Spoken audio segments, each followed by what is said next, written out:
오늘은 2024년 한 해를 시작하는 첫 주일 예배입니다. 그럼 올해 하나님께서는 우리 늘사랑 공동체에게 하늘의 문을 여소서라는 약속의 말씀을 주셨습니다. 야곱이 고향 브에세바를 떠나서 하란으로 가는 길 가운데 하늘의 문이 열리면서 그와 함께 하시는 하나님의 임재를 경험하게 되었습니다. 이때까지는 야곱은 하나님께서 브에세바에만 계신다라고 생각했습니다. 그래서 브에세바를 떠나면서 더 이상 하나님이 자신과 함께 계시지 않는다라고 생각했습니다. 그런데 아무도 없는 그 들판에서 잠을 자다가 하늘의 문이 열리면서 하나님의 임재를 경험하게 된 것입니다. 그러면서 그가 하나님께 놀라운 고백을 하게 됩니다. 야곱이 서원하여 이르되 하나님이 나와 함께 계셔서 내가 가는 이 길에서 나를 지키시고 먹을 떡과 입을 옷을 주시어 내가 평안히 아버지 집으로 돌아가게 하시오며. 이전까지 야곱에게 있어서 하나님은 아브라함의 하나님, 이삭의 하나님, 조상의 하나님이었습니다. 근데 이제는 야곱 스스로 나와 함께 계시는 하나님, 나를 지키시는 하나님, 나를 인도하시는 나의 하나님이라고 고백하게 되었습니다. 이렇게 올 한 해에 여러분에게도 하늘의 문이 활짝 열려서 누군가의 하나님이 아닌 나의 하나님으로 고백되어지는 은혜가 있으시기를 주님의 이름으로 축복합니다. 이처럼 야곱이 하늘의 문이 열리는 놀라운 은혜를 경험했습니다. 그러나 브에세바에서 하란으로 가야 하는 그의 인생의 여정은 변함이 없습니다. 하늘의 문이 열리는 은혜를 경험하고 그 은혜를 경험하고 하나님의 임재가 임했다고 해서 갑자기 우리의 인생길이 달라지는 것은 아닙니다. 우리는 여전히 동일한 인생의 여정을 살아가야 합니다. 그러나 같은 인생일지라도 하늘의 문이 열리고 하나님의 임재 가운데 온전히 하나님을 만난 사람의 인생길에는 놀라운 변화가 일어나게 됩니다. 같은 인생길이지만 그 길에서 경험하는 것들이 완전히 달라지게 되는 것입니다. 그렇다면 야곱의 인생길에는 어떤 변화가 있었을까요? 오늘 말씀을 통하여 하나님을 만난 사람의 인생길에 대해서 우리가 함께 생각해 보기를 원합니다. 가장 먼저 하나님을 만난 사람은 그 인생길에 하나님께서 주시는 큰 기쁨이 있습니다. 1절 말씀을 함께 읽어보겠습니다. 야곱이 길을 떠나 동방 사람의 땅에 이르러. 아멘. 우리가 가진 성경에는 번역이 되어 있지 않지만 히브리어로 된 원래 성경에는 그리고라는 접속사가 가장 먼저 나옵니다. 그래서 영어 성경에는 이 그리고라는 뜻으로 then이라는 접속사가 쓰여져 있습니다. 이 말은 오늘 본문의 말씀이 바로 앞에 나오는 말씀과 연결되어서 계속해서 진행되고 있다는 뜻입니다. 야곱이 아무것도 없는 들판에서 하늘의 문이 열리는 은혜를 경험하고 하나님 앞에 서원을 한 후에 바로 이어서 하란을 향해 길을 떠났습니다. 근데 그리고라는 접속사 다음에 바로 이어서 나오는 이 떠났다라는 말이 아주 중요합니다. 우리가 가진 성경에는 그냥 길을 떠나라고 되어 있지만 사실은 두 발을 들다라고 해야 합니다. 그래서 이 말씀을 그대로 직역을 하면 이렇게 됩니다. 그리고 야곱이 그의 두 발을 들어 올렸다. Then Jacob picked up his feet. 야곱이 그의 두 발을 들어 올렸습니다. 이 말은 여행을 출발하기 위해서 발걸음을 떼기 시작하는 모습을 아주 생동감 있게 묘사한 히브리적 표현입니다. 베델에서 하늘의 문이 열리는 놀라운 일을 통해 하나님을 온전히 만난 야곱은 하나님에 대한 믿음을 가지고 힘차게 두 발을 내디디며 그 길을 걸어갔습니다. 사실 야곱이 걸어가야 하는 그 길은 자신이 원해서 시작된 것이 아니었습니다. 분노로 가득한 형 에서를 피하기 위해서 어쩔 수 없이 시작된 길이었습니다. 어머니 리브가의 말을 따라 하란에 있는 삼촌 라반을 만나기 위해서 브에세바를 떠나기는 했지만 야곱에게는 여전히 원하지 않는 무거운 길이었습니다. 특별히 고향 브에세바를 떠나고 처음 며칠 동안은 정말 힘들었습니다. 하루하루가 고통스러웠고 한 걸음 한 걸음이 괴로웠습니다. 그렇게 며칠을 걸었는데도 아무도 없는 허허 벌판이었습니다. 그만 그곳에 덜썩 주저앉아 잠이 들었는데 꿈속에서 하늘의 문에 열리는 놀라운 일을 경험하게 된 것입니다. 그리고는 그가 일어나서 힘차게 두 발을 들어 올렸습니다. 더 이상 할 수 없이 억지로 걸어가는 것이 아니라 이제는 사슴이 껑충껑충 뛰듯이 기쁨으로 걸어가기 시작했습니다. 그래서 그런지 1절 말씀을 보면 야곱이 길을 떠났다고 말하면서 바로 동방 사람의 땅에 이르렀다라고 합니다. 동방 사람은 그 동방 사람의 땅은 당시 가나안 땅 동편에 있던 하란 근방을 말하는 것입니다. 야곱이 살고 있던 그 브에셀바에서 그곳까지는 약 1000km에 가까운 아주 먼 거리였습니다. 하루에 30에서 40km를 걷는다 해도 한 달 정도는 걸어야만 갈 수 있는 먼 길이었습니다.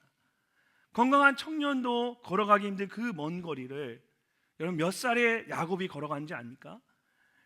이삭이 야곱과 에서를 낳았을 때가 이삭의 나이가 60세였습니다. 창세기 25장 26절을 보면 60세 이삭이 야곱과 에서를 낳았습니다. 그래서 성경을 보면 이삭이 야곱을 축복했을 나이가 137세 이전이었다라고 이야기합니다. 그렇게 말하면 지금 이 야곱의 나이가 70이 넘었습니다. 70이 넘은 나이에 그 길을 걸어간 겁니다. 집안에서 지내는 것을 가장 좋아했던 야곱은 이전까지 이렇게 밖에서 걸어본 적이 한 번도 없었을 것입니다. 그런데 그 힘든 길을 하나도 힘들지 않게 걸어갔습니다. 성경에 다른 어떤 설명이 없이 여러분 동방 사람의 땅에 그대로 이르렀다 말씀하시는 것을 보면 이 야곱이 쉬지 않고 하란까지 걸어갔던 것을 알 수가 있습니다. 브에셀바에서 베델까지 2, 3일 정도 걷는 것도 힘들어했던 야곱이 어떻게 이렇게 한 달이나 되는 오랜 시간 동안 지치지 않고 기쁨으로 계속해서 걸어갈 수 있었겠습니까? 그것은 우리가 알고 있는 것처럼 그가 베델에서 하나님을 만났기 때문입니다. 하나님과 함께 걸으니까 하나도 힘들게 느껴지지 않았습니다. 이렇게 하나님을 만나고 그 하나님과 함께하면 힘든 인생길이 힘들게 느껴지지 않습니다. 하나님과 함께하는 큰 기쁨이 있기 때문입니다. 복음서를 보면 예수님께서 오병이어의 기적을 행하신 후에 제자들에게 배를 타고 갈릴리 바다를 건너가라고 말씀하셨습니다. 그래서 제자들이 예수님 없이 급히 배를 타고 갈릴리 바다로 나갔습니다.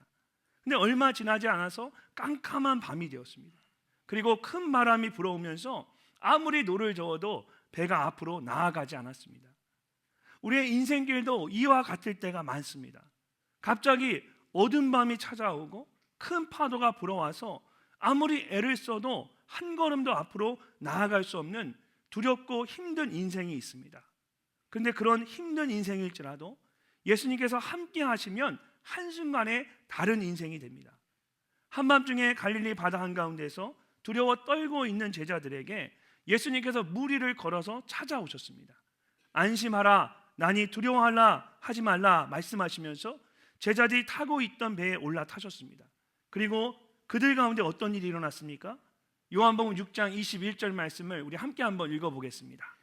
이에 기뻐서 배로 영접하니 배는 곧 그들이 가려던 땅에 이르렀더라. 아멘. 조금까지 두려워 떨고 있던 제자들이 기쁨으로 예수님을 맞이했습니다. 예수님이 함께 하심으로 그들 가운데 두려움이 떠나가고 기쁨이 충만해진 겁니다. 그리고 그 순간에 아무리 애를 써도 나아가지 않았던 배가 바로 건너편 목적지에 도착을 했습니다. 우리가 가진 개역 개정 성경에는 곧 그들이 가려던 땅에 이르렀더라 라고 되어 있지만 영어 성경들을 보면 모두 immediately, 즉시라고 되어 있습니다. 예수님께서 그들과 함께하는 그 순간에 마치 순간 이동을 하듯이 목적지에 즉시 도달을 한 것입니다. 또한 공동번역 성경은 배는 어느새 그들의 목적지에 가 닿았다라고 번역을 했습니다. 배 안에 있던 제자들이 예수님과 함께하는 것이 너무 기뻐서 배가 목적지에 닿는 것도 몰랐습니다. 예수님과 함께 기쁨으로 가다 보니까 어느새 배가 목적지에 도착을 한 것입니다. 이렇게 주님과 함께 걸어가는 인생길에는 큰 기쁨이 있습니다. 그 길이 아무리 멀고 힘들어도 힘들게 느껴지지 않고 멀게 느껴지지 않습니다. 또한 주님과 함께 걷는 그 순간 이미 가야 할 곳에 도착한 것과 같습니다. 사랑하는 성도 여러분, 하나님을 만난 사람의 인생길은 이렇게 기쁨이 넘칩니다. 올 한 해 하늘의 문이 활짝 열리고 놀라운 하나님의 임재를 경험함으로 야곱과 같이 그 두 발을 힘차게 들어 올리며 기쁨으로 나아가는 여러분이 되시기를 주님의 이름으로 축복합니다. 두 번째로 하나님을 만난 사람은 그 인생길에 하나님의 놀라운 인도하심이 있습니다. 70세가 넘은 야곱이 브에세바에서 하란까지 1000km에 가까운 먼 거리를 안전하게 그리고 정확하게 걸어갈 수 있었던 것은 하나님의 인도하심 때문이었습니다. 야곱은 형 에서처럼 사냥을 하거나 또 산과 들을 다녀본 적이 없었습니다. 북동쪽으로 한 달을 걸어가면 하란에 도착할 수 있다는 말만 들었을 뿐 그 먼 길을 혼자 걸어갈 준비가 전혀 되어 있지 않았습니다. 그런데 하나님의 인도하심으로 하란 근방에 있는 동방 사람의 땅에 이르게 된 것입니다. 하지만 진짜 문제는 여기서부터입니다. 삼촌 라반의 가족을 찾아야 하는데 어디서 어떻게 찾아야 할지 몰랐습니다. 지금처럼 집집마다 주소가 있는 것도 아니었습니다. 더구나 어머니 리브가가 아버지 이삭과 결혼을 하기 위해서 삼촌 라반의 집을 떠나온 지 벌써 100년이 다 되었습니다. 10년이면 강산도 변한다고 하는데 여러분 100년이면 모든 것이 다 변해 있었습니다. 무엇보다 삼촌 라반을 포함해서 하란에 살고 있던 사람들은 대부분 목축업을 하는 유목민들이었습니다. 그들은 목축을 위해서 수시로 자리를 옮겨 다녔습니다. 여러분 같으면 이런 상황에서 어떻게 삼촌 라반을 찾으시겠습니까? 마치 그냥 서울 한복판에서 이름 석자만 가지고 사람을 찾는 것과 똑같은 겁니다. 이런 상황에서 야곱이 삼촌 라반을 찾을 수 있는 방법은 딱 한 가지뿐이었습니다. 당시에 목축업을 하는 사람들에게는 꼭 필요한 것이 있었습니다. 바로 양들에게 먹일 물이었습니다. 물은 당시의 양과 목자에게 생명의 근원과 같이 꼭 필요한 것이었습니다. 그렇기 때문에 야곱이 하란에서 삼촌 라반을 찾을 수 있는 가장 좋은 방법은 라반과 같이 양들을 치는 목자들이 모이는 우물을 찾아서 그곳에 있는 사람들에게 라반에 대해서 묻는 것이었습니다. 근데 놀랍게도 하란에 가까이 도착했을 때 그의 눈앞에 가장 먼저 무엇이 보였습니까? 우물이 보였습니다. 여러분 2절과 3절 말씀을 함께 읽어보겠습니다. 본즉 들에 우물이 있고 그 곁에 양 세 떼가 누워 있으니 이는 목자들이 그 우물에서 양떼에게 물을 먹임이라. 큰 돌로 우물 아귀를 덮었다가 모든 떼가 모이면 그들이 우물 아귀에서 돌을 옮기고 그 양떼에게 물을 먹이고는 우물 아귀 그 자리에 다시 그 돌을 덮더라. 아멘. 본즉 들에 우물이 있고 야곱이 하란 근처에 도착해서 보니까 너무나 놀랍게도 그의 눈앞에 가장 먼저 우물이 보여졌습니다. 근데 이 짧은 표현 안에 히브리어로 된 원래 성경에는 있는데 우리가 가진 성경에는 한글 성경에는 번역되지 않은 단어가 하나 있습니다. 그것은 behold, 보아라라는 단어입니다. 그래서 이 부분을 원래 성경 그대로 그냥 번역을 하면 이렇게 됩니다. 본즉 보아라 들에 우물이 있고, 그가 보았다라는 말과 우물이 있다라는 말 사이에 이 보아라라는 말이 들어 있습니다. 그렇다면 보아라라는 이 말의 뜻은 무엇일까요? 영어로 behold라고 하는데 이 be는 상태를 나타내는 것이고 hold는 잡고 있다라는 뜻입니다. 그래서 기본적으로 무엇인가를 잡고 있는 상태를 의미합니다.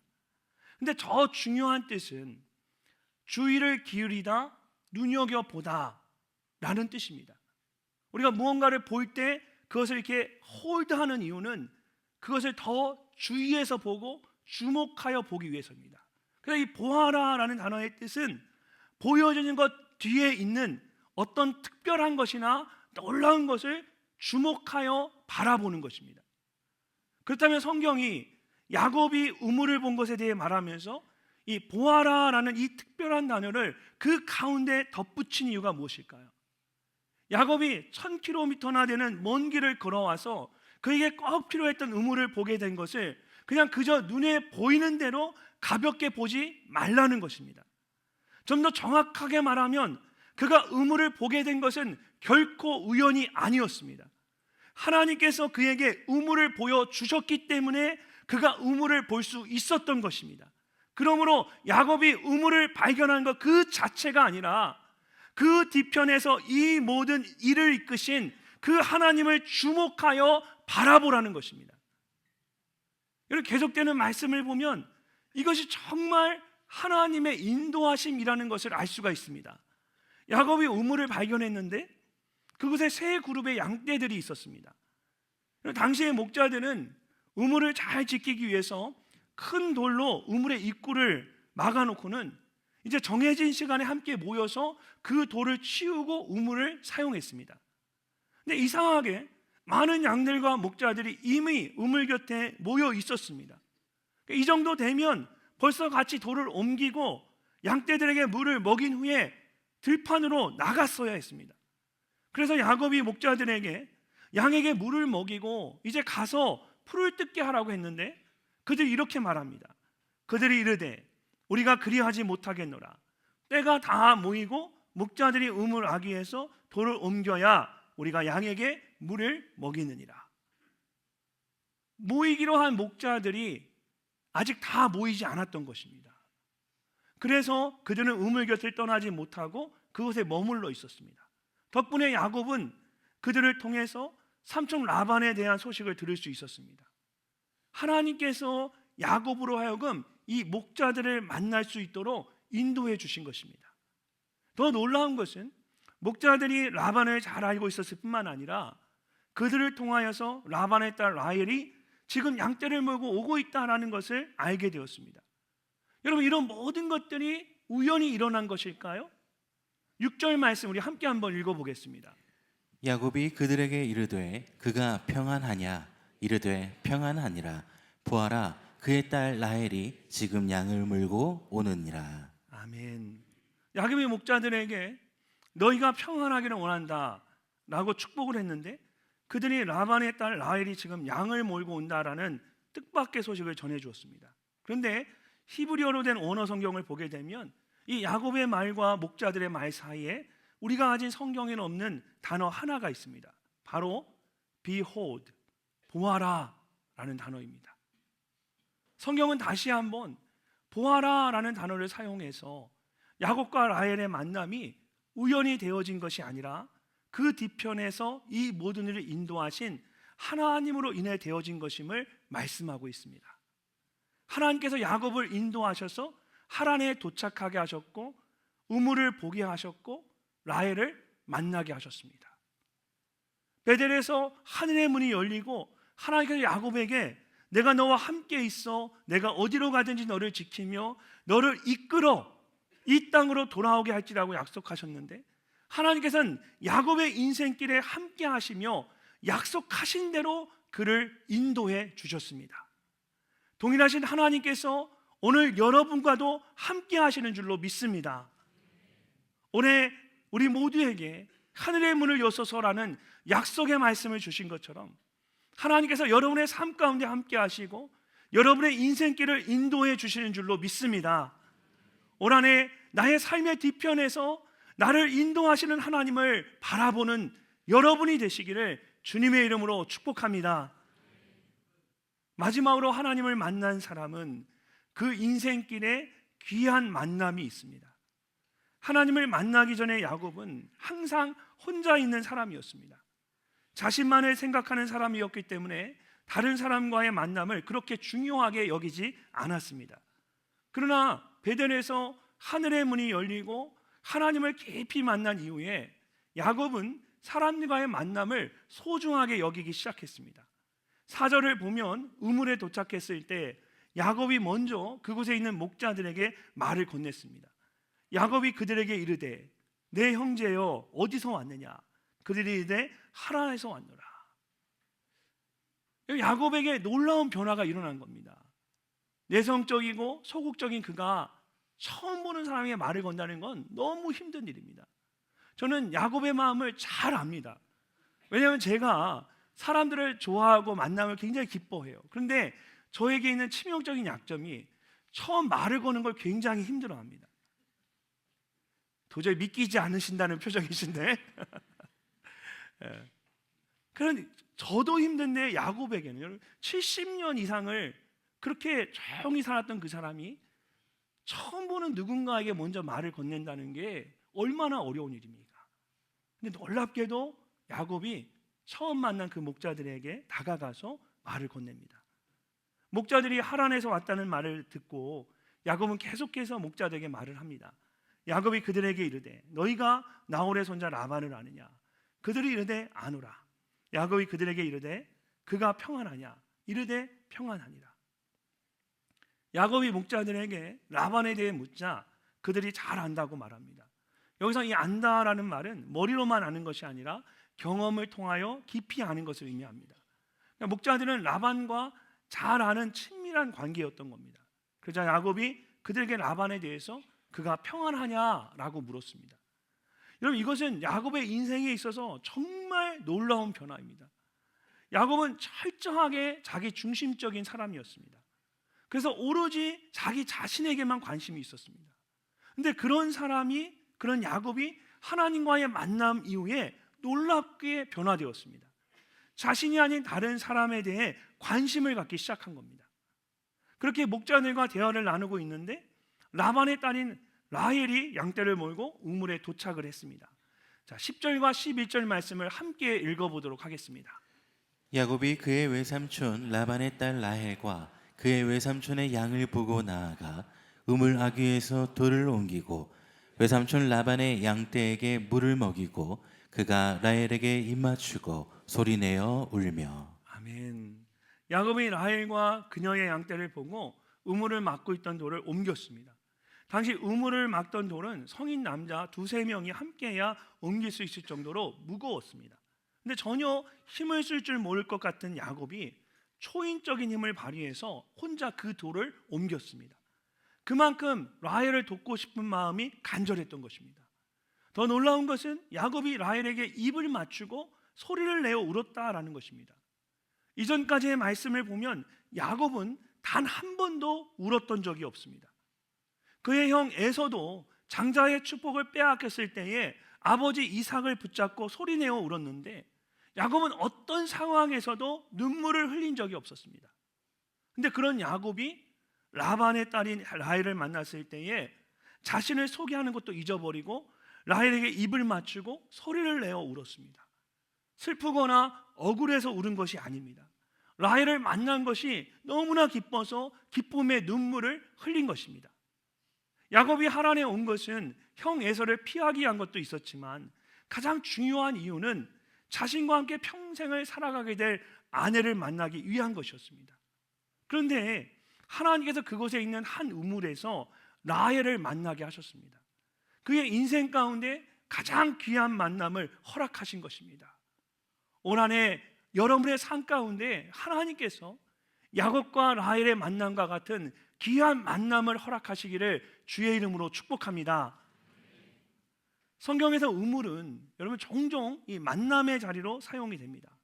아브라함이 아들 이삭의 아내를 구하기 위해서 자신의 종을 하란에 보냈을 때 그 종과 리브가가 만났던 곳도 우물이었습니다. 아마 야곱이 라헬을 만난 이 우물이 그 우물과 동일한 우물이었을 가능성이 높습니다.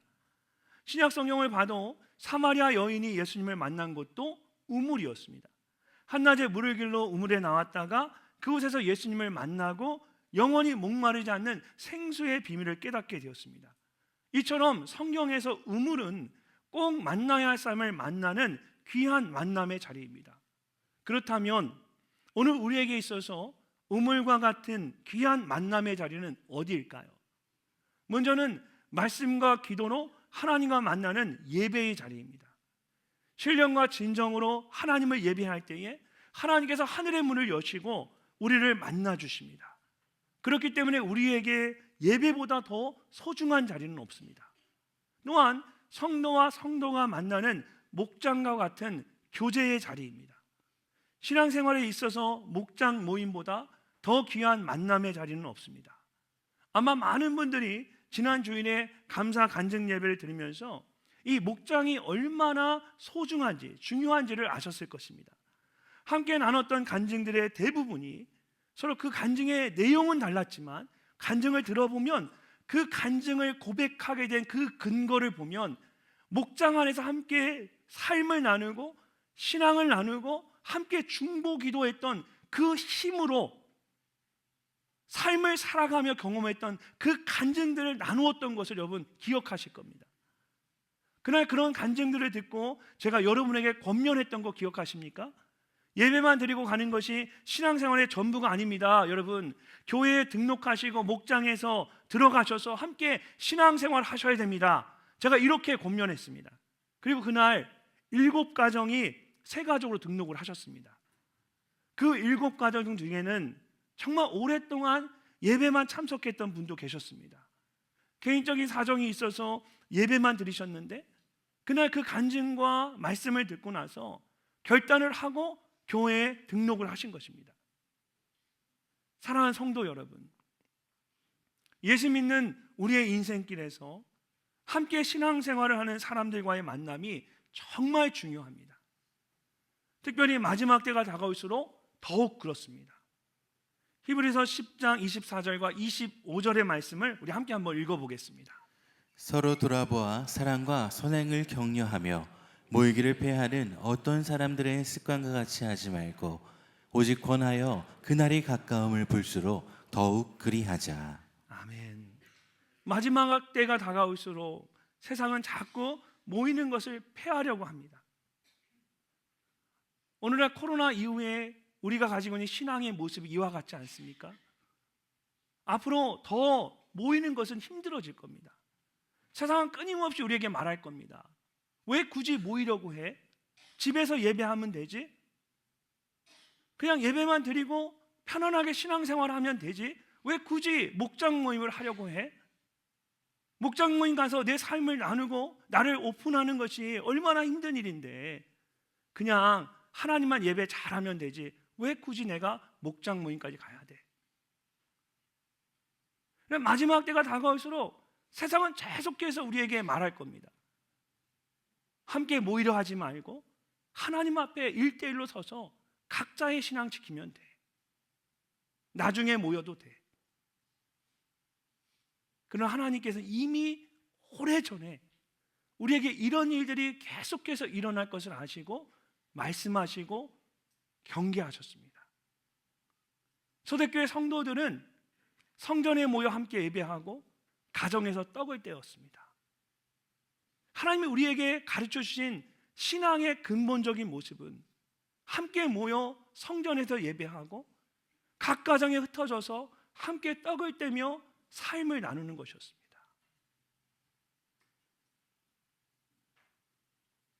사랑하는 성도 여러분, 하나님께서는 우리가 정말 풍성한 만남 가운데 살아가기를 원하십니다.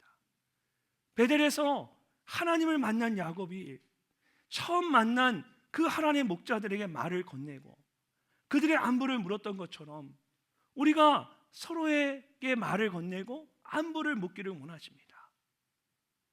오늘 교회에 처음 방문하시고 낯선 분들이 있다면 여러분이 먼저 다가가서 인사하고 말을 건네보십시오.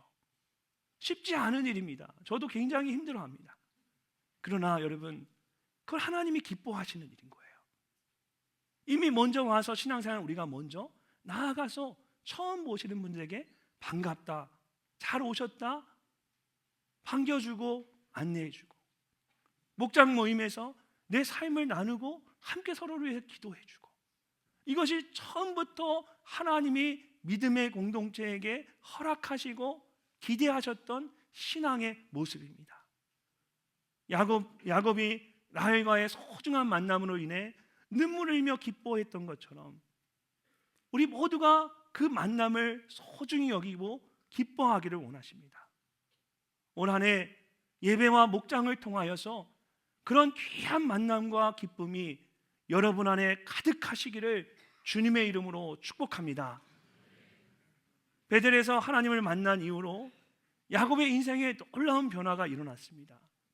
그의 인생길에 기쁨이 넘쳤고 하나님의 인도하심이 있었습니다. 그리고 많은 사람들과의 귀한 만남으로 그의 인생이 가득 채워졌습니다. 이렇게 하나님을 만난 사람들에게는 놀라운 변화들이 일어나게 됩니다. 특별히 성경을 보면 하나님과의 만남을 통하여 가장 극적인 변화를 경험한 사람이 있습니다. 바로 사도 바울입니다. 사도행전 26장을 보면 바울이 로마 군인들에 의해서 붙잡혀서 헤롯 아그리파 왕에게 신문을 받게 됩니다.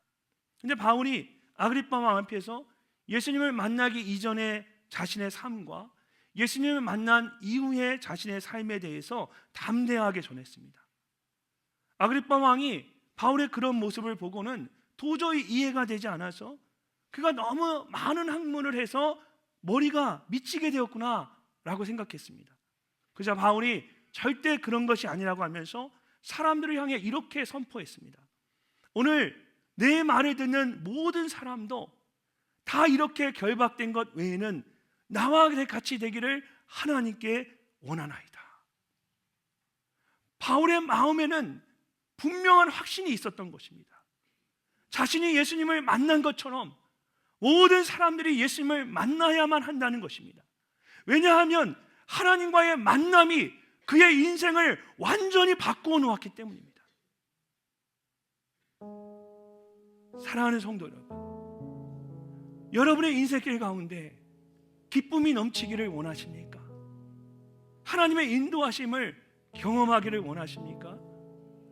귀한 만남이 있기를 원하십니까? 그렇다면 오늘 여러분이 하나님을 만나셔야 합니다. 하나님을 만날 때 여러분의 인생 가운데 그런 놀라운 변화가 일어날 수가 있습니다. 우리 가운데 아직 하나님을 야곱과 같이 만나지 못한 분들이 있다면, 우리 가운데 아직 하나님이 나의 하나님이 아니라 내 아내의 하나님, 암흑의 성도가 말하는 하나님, 누군가의 하나님이었던 분들이 계시다면 오늘 이 시간 하나님을 만나는 그 은혜로 하나님이 나의 하나님으로 고백되어지는 여러분이 되시기를 주님의 이름으로 축복합니다. 올 한 해 여러분 모두에게 하늘의 문이 열리고 하나님을 만나는 그 은혜가 있으시기를 주님의 이름으로 축원합니다.